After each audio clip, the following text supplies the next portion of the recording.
بسم اللہ الرحمن الرحیم۔ الحمدللہ وکفا والصلاة والسلام علی من لا نبی بعدہ اما بعد۔ عزیز طلبہ اکرام، اللہ تعالیٰ سے امید ہے کہ آپ سب خیر و عافیت سے ہوں گے۔ جامع ترمذی کا سبق نمبر 17 ہے اور اس سبق میں ہم پڑھیں گے باب فی الاستنجاء بالحجرین، یعنی دو پتھروں سے استنجا کرنے کے بارے میں یہ باب ہے۔ گزشتہ سبق کا خلاصہ ملاحظہ فرمائیں اور اس سبق کا خلاصہ بھی۔ سب سے پہلے ہم حدیث باب کا ترجمہ اور عبارت پڑھتے ہیں۔ چونکہ اس کے تحت امام ترمذی رحمہ اللہ نے تفصیلی کلام فرمایا ہے، تو ہم ایک ایک سلائیڈ کو پہلے پڑھیں گے، پھر اس کو سمجھیں گے، پھر اس کے بعد ہم دوسری سلائیڈ کی طرف چلے جائیں گے۔ تو سب سے پہلے ہم عبارت پڑھتے ہیں۔ باب ما جاء فی الاستنجاء بالحجرین وبه قال حدثنا حناد وقتيبة قال حدثنا وكيع عن إسرائيل عن أبي إسحاق عن أبي عبيدة عن عبد الله قال خرج النبي صلى الله عليه وسلم لحاجته فقال التمس لي 3 أحجار قال فأتيته بحجرين وروثة فأخذ الحجرين وألقى الروثة وقال إنها ركس قال أبو عيسى وهكذا روى قيس بن الربيع هذا الحديث عن أبي إسحاق عن أبي عبيدة عن عبد الله نحو حديث إسرائيل وروى معمر وعمار بن رزيق عن أبي إسحاق عن علقمة عن عبد الله وروى زهير عن أبي إسحاق عن عبد الرحمن بن الأسود عن أبيه الأسود بن يزيد عن عبد الله وروى زكريا بن أبي زائدة عن أبي إسحاق عن عبد الرحمن بن يزيد عن الأسود بن يزيد عن عبد الله وهذا حديث فيه اضطراب۔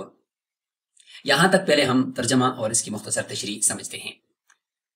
حضرت عبداللہ بن مسعود رضی اللہ عنہ کی روایت ہے، وہ فرماتے ہیں کہ اللہ کے نبی صلی اللہ علیہ وسلم ایک مرتبہ قضاء حاجت کے لیے تشریف لے گئے اور مجھے فرمایا کہ آپ میرے لیے 3 پتھر استنجے کے لیے تلاش کر کے لے آؤ۔ میں گیا اور میں 2 پتھر لے آیا اور ایک لید کا ٹکڑا لے آیا۔ آپ صلی اللہ علیہ وسلم نے دونوں پتھر لے لیے اور لید کا جو ٹکڑا ہے اس کو پھینک دیا اور فرمایا کہ یہ نجس ہے، ناپاک ہے۔ قال ابو عیسیٰ، یہاں سے امام ابو عیسیٰ ترمذی رحمہ اللہ اسی حدیث کی جو دیگر اسناد ہیں 5 اسناد ان کا ذکر کریں گے۔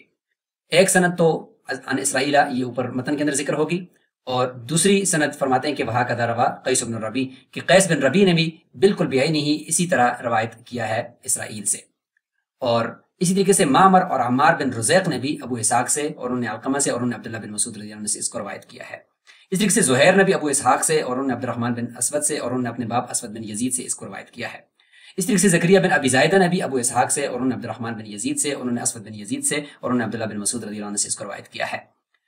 امام ترمذی رحمہ اللہ فرماتے ہیں کہ اس حدیث کی سند کے اندر اضطراب ہے۔ اضطراب کیسے ہے ہم اس کو سمجھتے ہیں۔ سب سے پہلے آپ یہاں دیکھیں کہ ابو اسحاق کے یہاں 6 تلامذہ اور 6 شاگرد آپ کو نظر آ رہے ہیں۔ نمبر 1 اسرائیل، نمبر 2 قیس بن ربی، نمبر 3 معمر، نمبر 4 عمار بن رزیق، نمبر 5 زہیر، اور نمبر 6 زکریا بن ابی زائدہ۔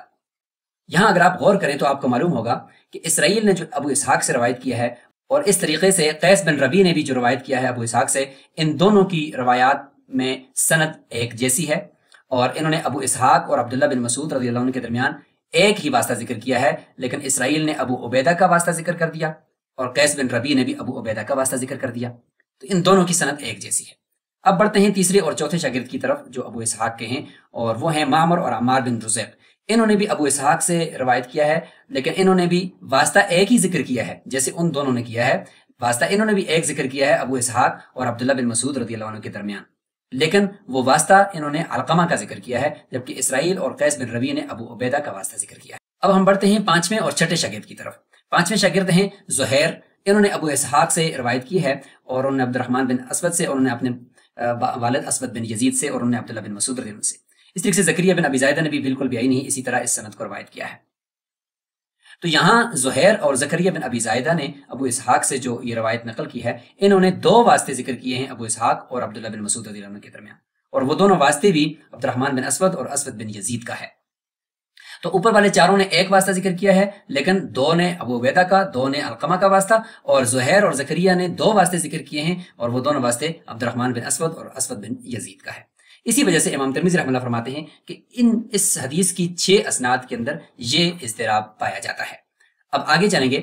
اور امام ترمذی رحمہ اللہ ایک اور روایت لے کر آتے ہیں جس کی عبارت یہ ہے، وبه قال حدثنا محمد بن بشار العبدي قال حدثنا محمد بن جعفر قال حدثنا شعبة عن عمرو بن مرة قال سألت أبا عبيدة بن عبد الله هل تذكر من عبد الله شيئا قال لا قال أبو عيسى سألت عبد الله بن عبد الرحمن أي الروايات في هذا الحديث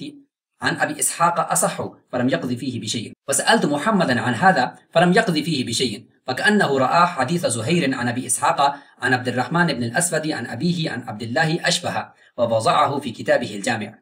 قال أبو عيسى: وأصح شيء في هذا عندي حديث إسرائيل وقيس عن أبي إسحاق عن أبي عبيدة عن عبد الله، لأن إسرائيل أثبت وأحفظ لأحاديث أبي إسحاق من هؤلاء وطابعه على ذلك قيس بن الربيع.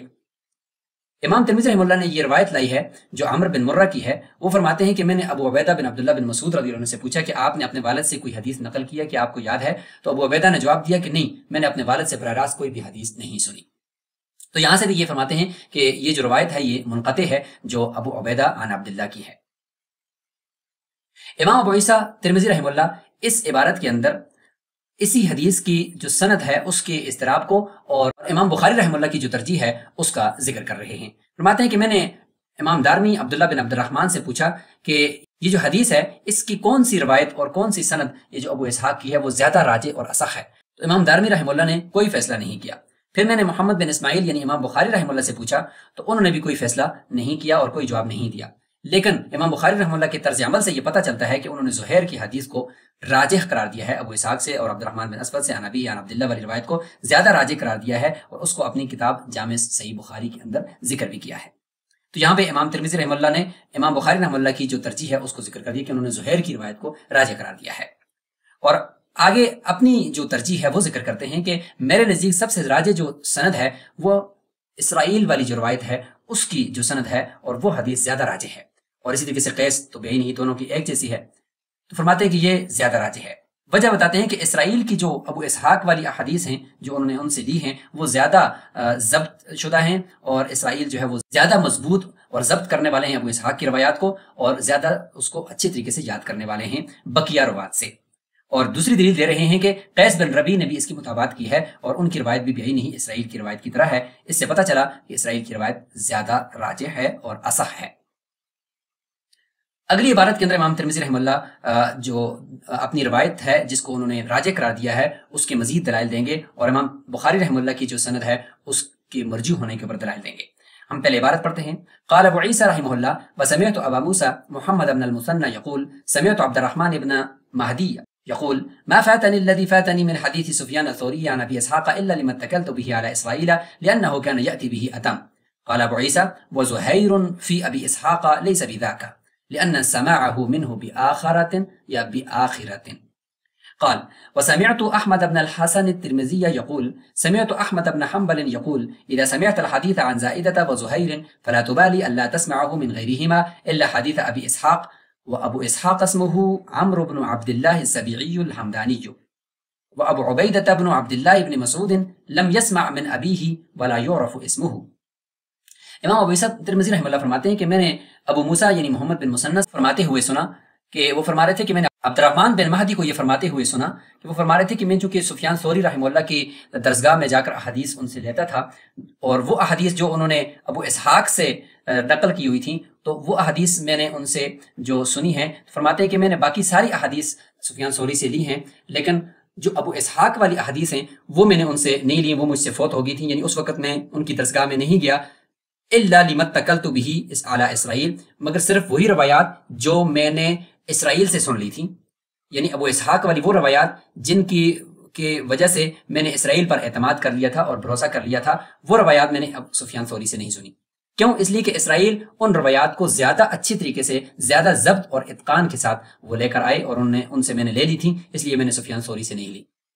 تو اس سے بھی اپنی روایت کو راجح قرار دینا مقصود ہے کہ اسرائیل جو ہے وہ ابو اسحاق والی روایات کو زیادہ اچھی طریقے سے ضبط کرنے والے ہیں. امام ابو عیسیٰ ترمذی رحمہ اللہ اگلی دلیل دیتے ہیں کہ وہ زہیر فی ابی اسحاق لیس بذاک، کہ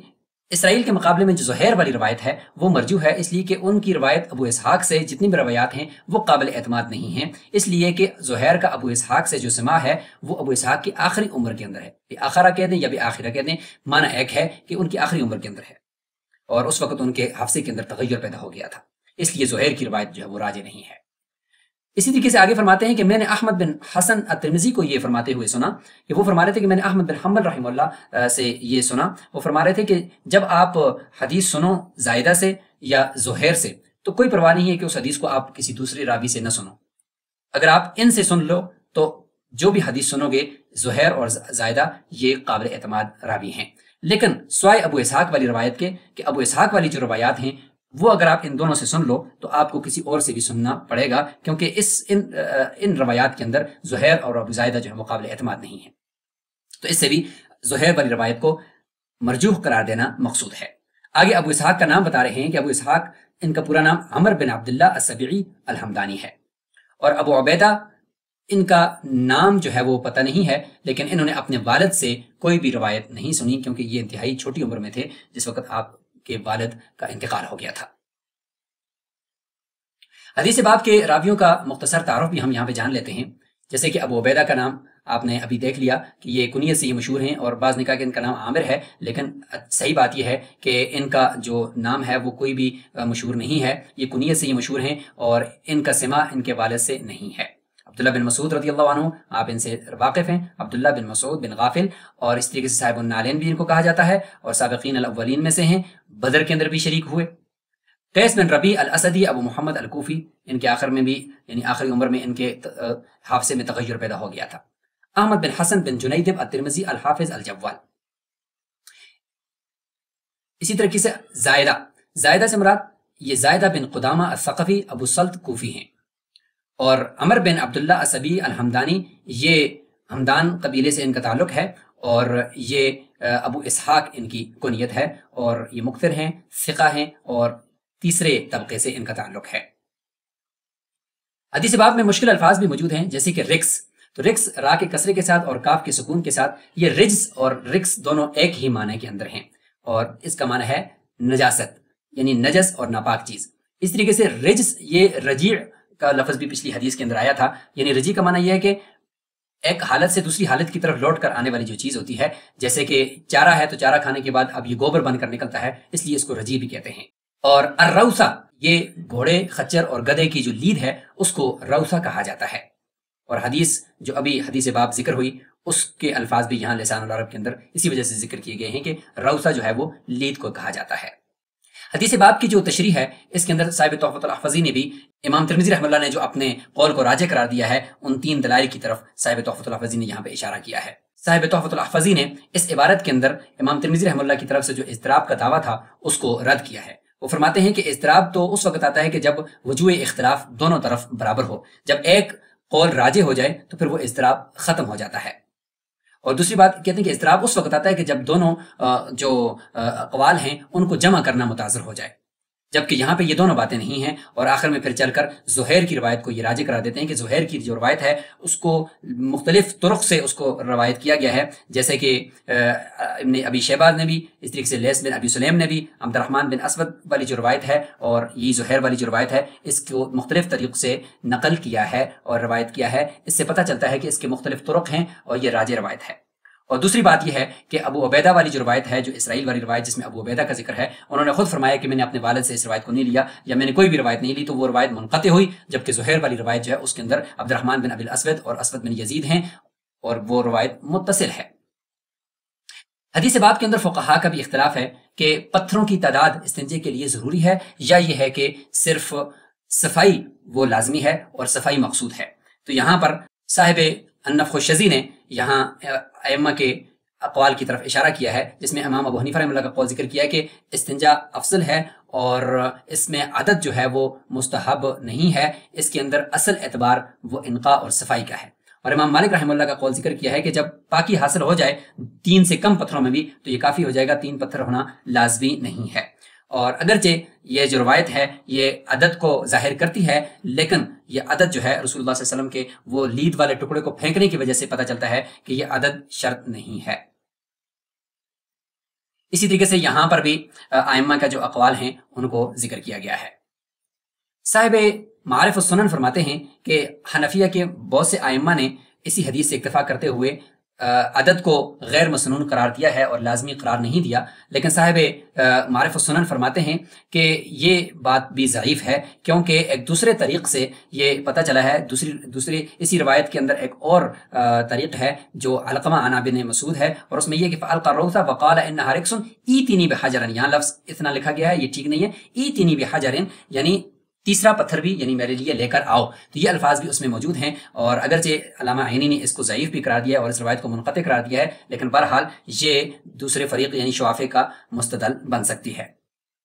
امام بخاری رحمہ اللہ کا جو قول ہے کہ زہیر کی روایت زیادہ راجح ہے، اس کے بارے میں یہاں پر ایک صاحب تحفۃ الاحفظی نے ایک دلیل دی ہے، اور وہ دلیل پہلے بھی ذکر ہو چکی ہے۔ وہ یہ ہے کہ زہیر کی روایت وہ متصل ہے، جبکہ اسرائیل والی روایت میں ابو عبیدہ عن عبداللہ بن مسعود ہیں، اور وہ روایت منقطع ہے کیونکہ ابو عبیدہ نے اپنے والد سے روایت نہیں لی۔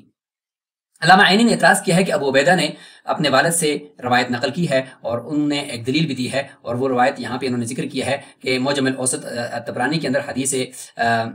زیاد بن سعد عن ابی الزبیر ہے، قال حدثني یونس بن عتاب الکوفی، یہاں پہ ہے کہ سمعت ابا عبیدہ بن عبداللہ یذکر انہ سمع اباہ یقول كنت مع النبی صلی اللہ علیہ وسلم فی سفر، تو یہ روایت وہاں معجم اوسط طبرانی کے اندر موجود ہے۔ جبکہ صاحب تحفۃ الاحفظی فرماتے ہیں کہ عینی کو سب سے پہلے تو یہ ثابت کرنا ہوگا کہ یہ معجم اوسط کی جو یہ روایت ہے یہ درست بھی ہے یا نہیں ہے، اس کے بعد اس سے استدلال کرنا ہوگا۔ بہرحال علامہ عینی کا جو تساہل ہے وہ فرماتے ہیں کہ وہ مشہور ہے، لہٰذا زہیر کی جو روایت ہے وہ بہرحال وہ متصل ہے اور وہ راجح ہے، جبکہ امام ترمذی رحمہ اللہ نے اسرائیل والی روایت کو جو راجح قرار دیا ہے وہ مرجوع قرار پائے گی کیونکہ وہ منقطع روایت ہے۔ سبق میں موجود حدیث کے کچھ فوائد بھی ہیں جو آپ یہاں پہ ملاحظہ فرما سکتے ہیں۔ اس طریقے سے سبق سے متعلق آخر میں یہ 5 سوالات ہیں جن کے جوابات آپ نے کمنٹ باکس کے اندر دینے ہیں۔ تو اسی کے ساتھ آج کا یہ سبق مکمل ہوا۔ السلام علیکم ورحمۃ اللہ وبرکاتہ۔